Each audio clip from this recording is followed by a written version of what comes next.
We are back here for your first video, talking you through your FP mindfulness.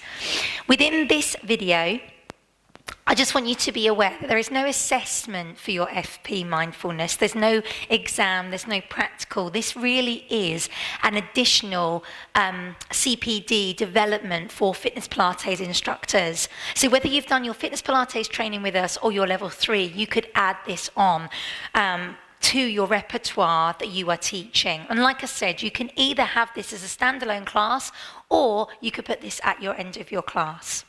So the first thing that I want to do is talk to you about breathing.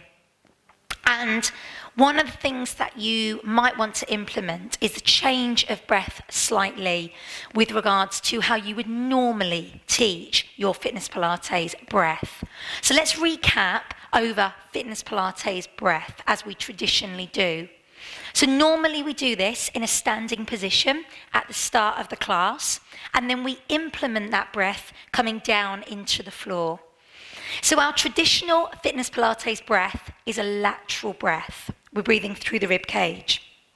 We breathe in through the nose and we breathe out through the mouth, or out through the nose if that feels better. I always cue it to place one hand on the rib cage and one hand on the belly, just in the front of the body. And from here, just take a couple of breaths, being aware of what's happening under your hands as you breathe. Give your class time to really feel their breath and feel their body response.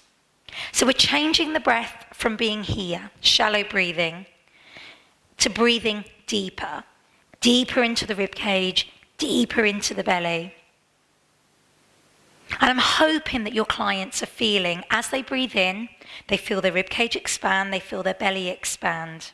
And then as they breathe out, they feel them move back inwards.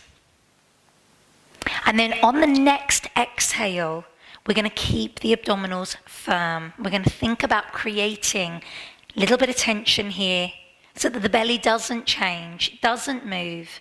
And instead, the breath becomes lateral breathing.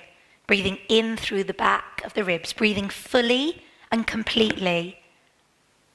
So this is how we traditionally breathe in fitness Pilates. It's a lateral breath whilst bracing the abdominals. However, as part of your fitness Pilates mindfulness, you might want to change the breath slightly towards the end of the class to aid a little bit more relaxation. But also, if you're doing this as a standalone class, you might want to make people aware of the power of the breath. So I'm going to talk to you first of all about a couple of things that actually physically happen when you're breathing out and when you're using your breath.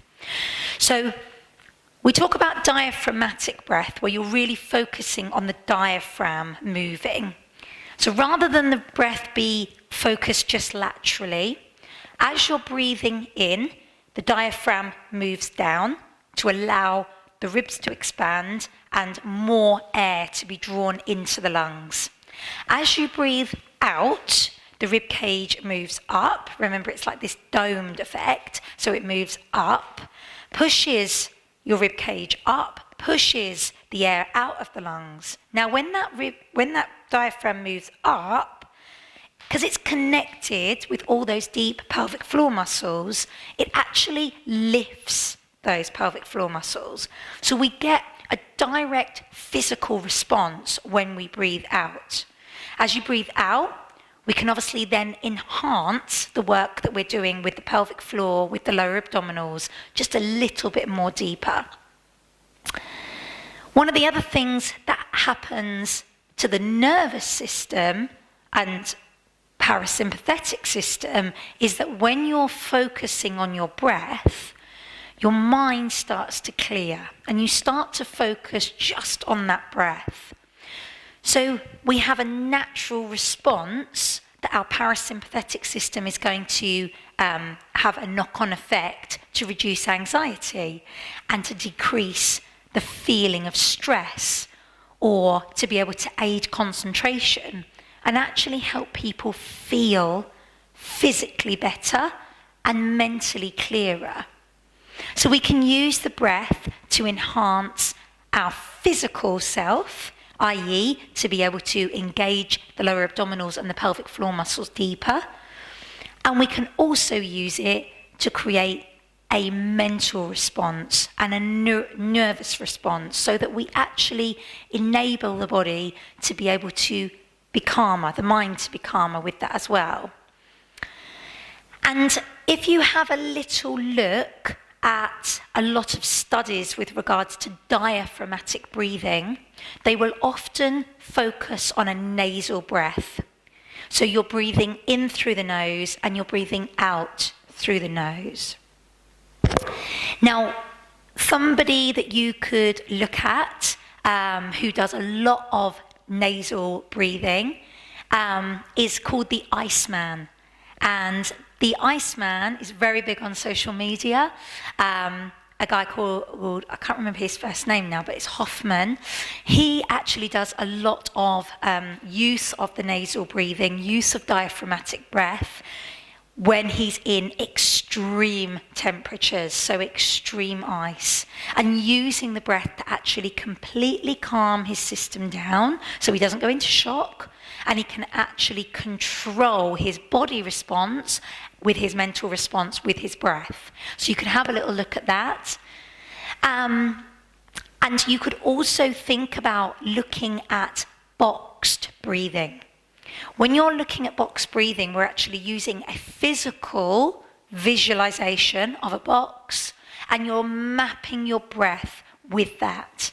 So we could think about breathing in for a count of 3, and you think about going up the side of the box.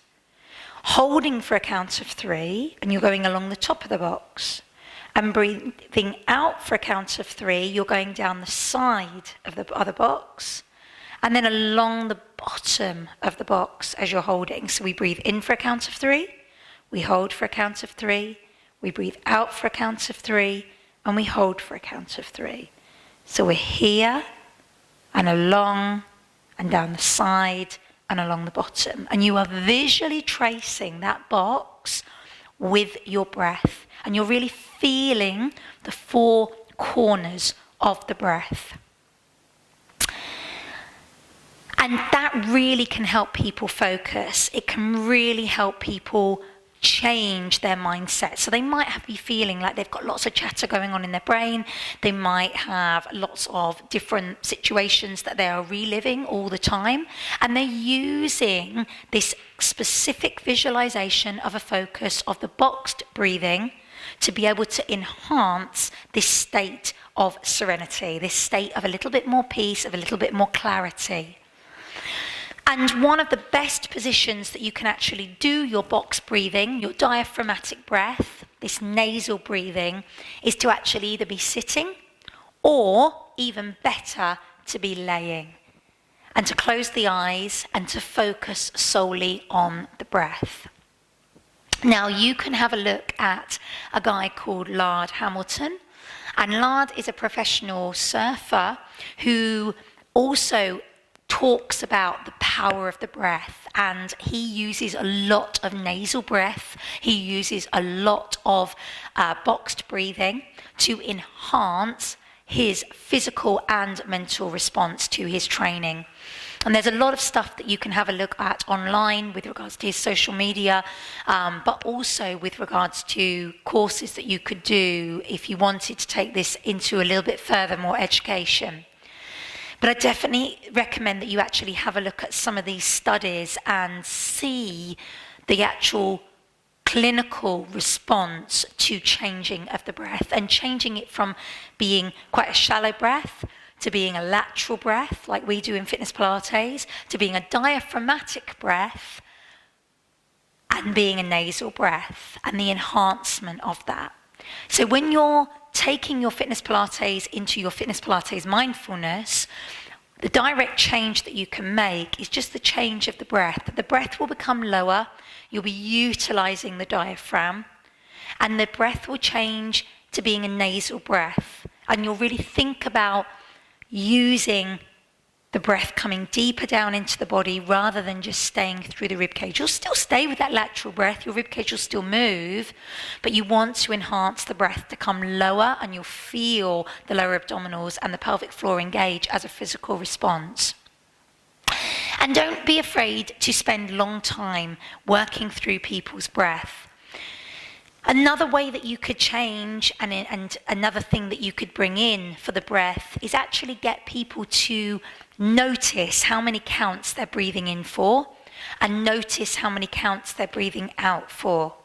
So it might be to start with that people are only breathing in for a count of 2, maybe breathing out for a count of 3, or maybe even less. And start to get people to think about that. Give them some time, and then eventually get them to just extend that count by 1. So maybe they'll start to breathe in for a count of 3 and breathe out for a count of 4. And then again, you could ask them to enhance that, extend it by 1, just 1 count. Try not to rush them, and you certainly don't want people to start to hyperventilate, but give them some time whilst you're using something really melodic, music-wise, something relaxing, that you can actually let people breathe and focus their mind on their breath. And it's natural for the mind to kind of flutter from time to time. It's natural to kind of almost fall in and out of conscious hearing. So as you might be talking about this, people may turn off for a bit and then they may come back in. That's absolutely fine. If they do find that their mind starts to wander, then bring them back to a breathing count, whether that be breathing in for 3 counts, holding for 3 counts, breathing out for 3 counts, and holding for 3 counts. And you'll find that they'll regain their focus. So we're certainly not trying to get people to breathe quickly.